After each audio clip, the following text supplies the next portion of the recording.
Let's be honest for a moment, bluntly, and with the confidence that characterizes us in this safe haven. You've just enjoyed an intimate and satisfying moment with your partner, a moment of full connection. But suddenly, when the desire to continue exploring or to go for a second round is still burning, your body simply says, "Stop. I need a long break. Maybe tomorrow." Do you feel that pang of frustration that mistakes genuine desire for a supposed failure or weakness, especially when you see that the recovery time is getting longer and longer? This challenge, clinically known as the lengthening of the sexual refractory period, is perhaps one of the most silent and emotionally charged issues facing men over 60. Many live it in secret, assuming it's an irrevocable sentence of aging. But let me tell you something crucial. It's not a sign of failure, but a completely natural physiological response that, with wisdom and the right tools, we can learn to manage and even significantly shorten. I'm Dr. Elena Castillo, and my mission, for decades, has been to transform the lives of older adults, not by promising miracles, but by offering straightforward truths and practical strategies that renew vitality. In my practice, I've seen how the frustration of not being able to get hard again quickly erodes self-esteem, affects the connection with your partner, and poisons your perception of your own potency. It's vital to understand that sexual longevity isn't about replicating the performance of your 20s, but rather about adapting your current physiology to a desire that's still alive. Today, we're going to unravel why this post-orgasmic pause occurs. What's really happening with your prolactin and dopamine levels at that crucial moment? And most importantly, I'll reveal the immediate and long-term strategies, from simple dietary changes to breathing techniques and specific exercises, that will allow you to regain your desired firmness more quickly and often. We'll stop blaming age and start acting with intelligence and knowledge of your own body. The first step is to demystify that dreaded concept, the refractory period. It is, quite simply, the biological pause necessary for your central nervous system to recalibrate. To understand how to shorten it, we must look inside your brain. Right after orgasm, your body releases a hormonal cascade. The star of this moment, and the main reason for the pause, is prolactin. This hormone acts as a potent sexual inhibitor, while dopamine, the chemical of pleasure and desire, plummets. Prolactin surges, placing a biochemical handbrake that prevents an immediate erection. The duration of this break varies enormously with age, but it is not an immutable sentence. In young men, this pause can last minutes. In adulthood, it can extend to hours, even a day. The good news is that there are very specific methods to mitigate the rise of this prolactin. In fact, much of what we call performance in the second round is actually intelligent hormonal management. Let me give you a practical example. Consider the case of Ricardo, a 67-year-old patient who came to my office deeply frustrated. He felt guilty, as if he were letting his wife down, every time he said, "Give me a moment." His refractory period was at least 6 hours. Ricardo's frustration was self-imposed. Upon further analysis, we discovered that his basal prolactin was chronically elevated, not just post-orgasm. Factors such as fragmented sleep, sleep apnea, and chronic stress trigger this hormone, making his refractory period unnecessarily long. We first worked on optimizing his sleep quality and incorporating specific nutritional cofactors, such as zinc and activated vitamin B6, P5P, which help the body metabolize and reduce excess prolactin. In less than 3 months, Ricardo reduced his refractory period to less than an hour and a half. This isn't magic, but neuroscience applied to his metabolism. Understanding the role of this hormone is fundamental, but there's a second vital component. This second component is purely neurochemical and centers on dopamine, the engine of desire and anticipation. While prolactin acts as the biochemical brake, the sharp drop in dopamine after climax acts as the motivational shutdown. Our brain has already associated effort with the reward obtained, and the dopaminergic system needs to reset to generate a new anticipation. If the post-orgasm experience is perceived as identical to the previous one, the brain lacks the incentive of novelty. This is where emotional connection and variation in touch play a decisive role in shortening this wait. If you maintain intimacy without immediately seeking penetration, if you explore other forms of non-coital pleasure, you are stimulating fresh dopaminergic pathways. This not only nourishes the relationship, but also gives your system a new reason to accelerate the second act. Think of Miguel's story. Miguel felt that after his first orgasm, his body simply shut down for at least 2 hours. Pressure from his partner or self-importance would trigger cortisol, which negates any attempt at dopaminergic reactivation. With Miguel, we worked on the concept of active pause, using that time to nurture connection in completely new ways, without the expectation of immediate penetration. This activated the desire for novelty, which is the true dopaminergic accelerator. Intimacy doesn't have to be repetitive.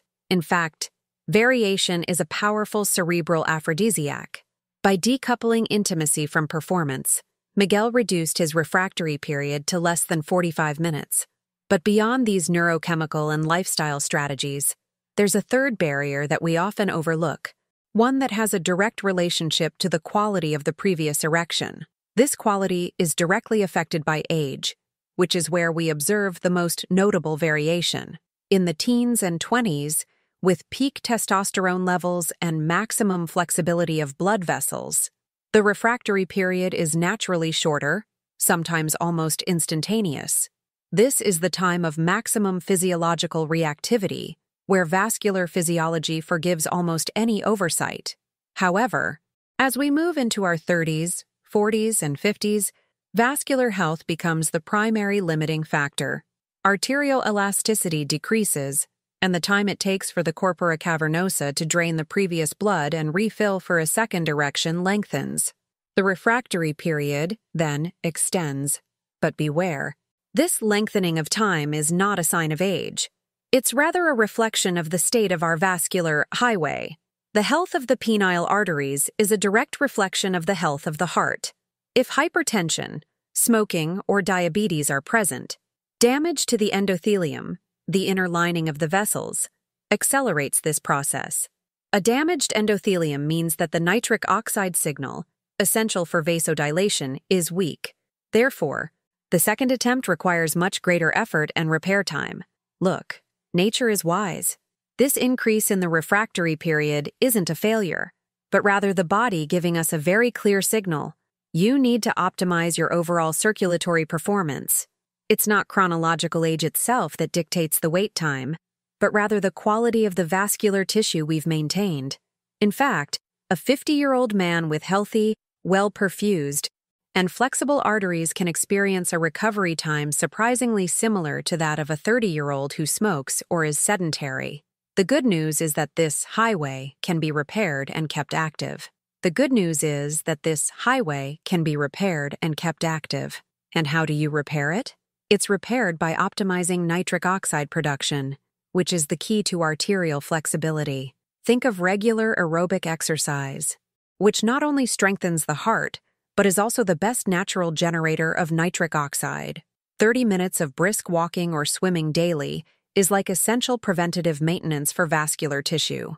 This directly impacts the quality of the response and, therefore, reduces waiting time, as the body is quickly ready for vascular action. It's not about competing with youth, but about improving circulatory efficiency. But, returning to the central point of chemistry, immediately after release, there is a profound neurochemical change, a massive spike in prolactin.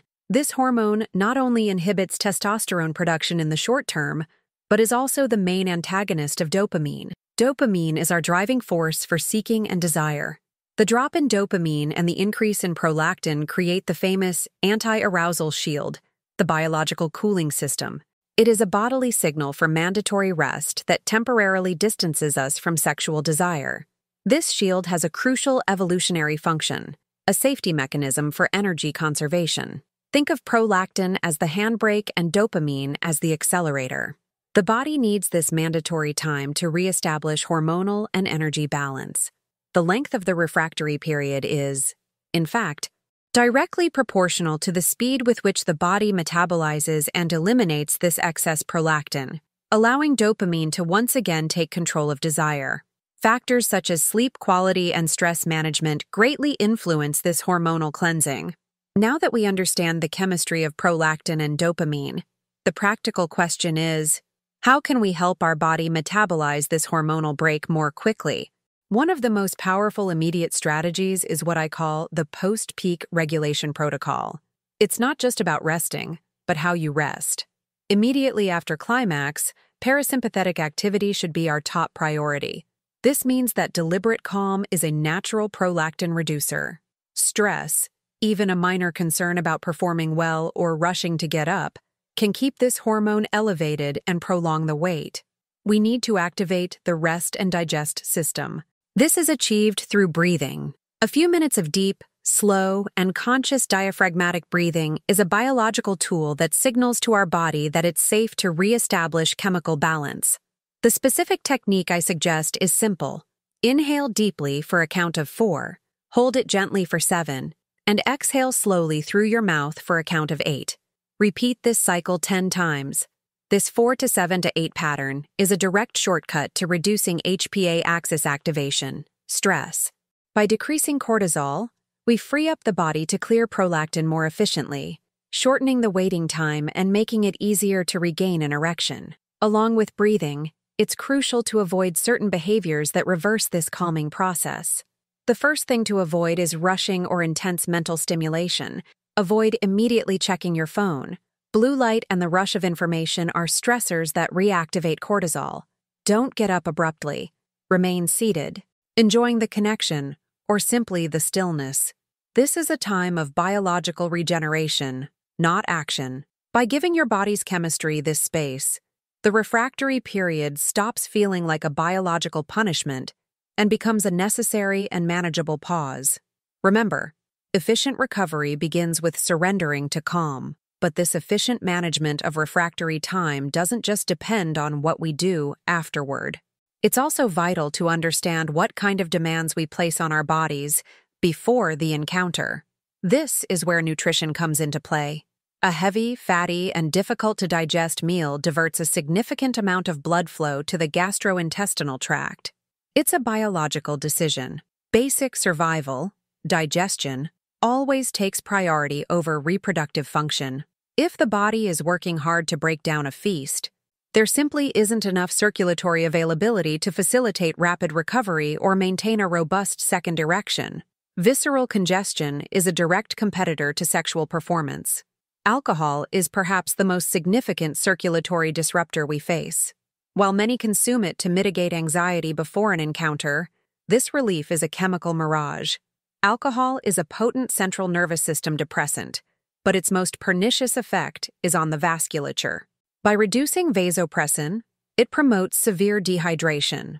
A dehydrated body has a lower blood volume, which makes it extremely difficult for the heart to mobilize sufficient flow for an erection, let alone a rapid recovery. Post-encounter sluggishness is often due to this induced circulatory overload, and if alcohol puts the brakes on the system, tobacco destroys the circulatory system. We must talk about the impact of smoking. Nicotine is an extremely potent vasoconstrictor. Each puff forces the arteries, including those that feed the corpus cavernosum, to constrict sharply. This closure drastically reduces available blood flow, affecting the strength of the initial erection and, crucially, painfully prolonging the time needed to resume activity after the first encounter. It's a double impediment. It reduces filling capacity and delays replenishment capacity.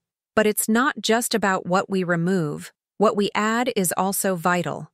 Sleep, for example, is not a luxury, but a circulatory and hormonal necessity. During deep sleep, the body calibrates testosterone production and reduces cortisol. Chronic sleep deprivation spikes cortisol, a powerful destroyer of erectile function and an energy thief essential for post-encounter recovery. Managing stress is equally crucial. Constant anxiety keeps the body in fight-or-flight mode, diverting vital blood resources from the genitals to the large muscles. This state of chronic alert guarantees an extended refractory period, as the body simply cannot afford the luxury of intimacy when it perceives a constant threat, whether real or psychological. We've touched on the realm of the mind and hormones. But let me invite you to consider the most basic and fundamental fuel: hydration. A person's total blood volume isn't static. It fluctuates significantly. Even mild dehydration, which many experience unknowingly, directly decreases the amount of plasma available to the circulatory system. Less volume means lower pressure to fill the erectile chambers, which translates to a slower and less firm recovery. Think of it like trying to fill a balloon with a hose that has low water pressure. It's critical to make sure you drink a large glass of water not only upon waking, but also before anticipating any intimate activity. But pressure and volume are only one part of the circulatory equation. The other is the quality of that vital fluid. The engine that drives cellular recovery and energy restoration is, indisputably, oxygen. If blood volume is adequate but poorly oxygenated, something common when we breathe shallowly, thoracic breathing, the healing speed of muscle microtraumas and the restoration of nervous energy slows dramatically, prolonging the refractory period. This is where conscious deep breathing comes into play. The body, in a state of shallow breathing, only activates the upper lungs. This is sufficient for survival, but insufficient for optimal performance. We need to flood the bloodstream, including the cavernous tissue, with high-purity oxygen. To achieve this, we must practice diaphragmatic breathing. It's not about gasping, but rather inhaling deeply through the nose, allowing the air to fill the abdomen first, like a balloon, before slightly expanding the chest.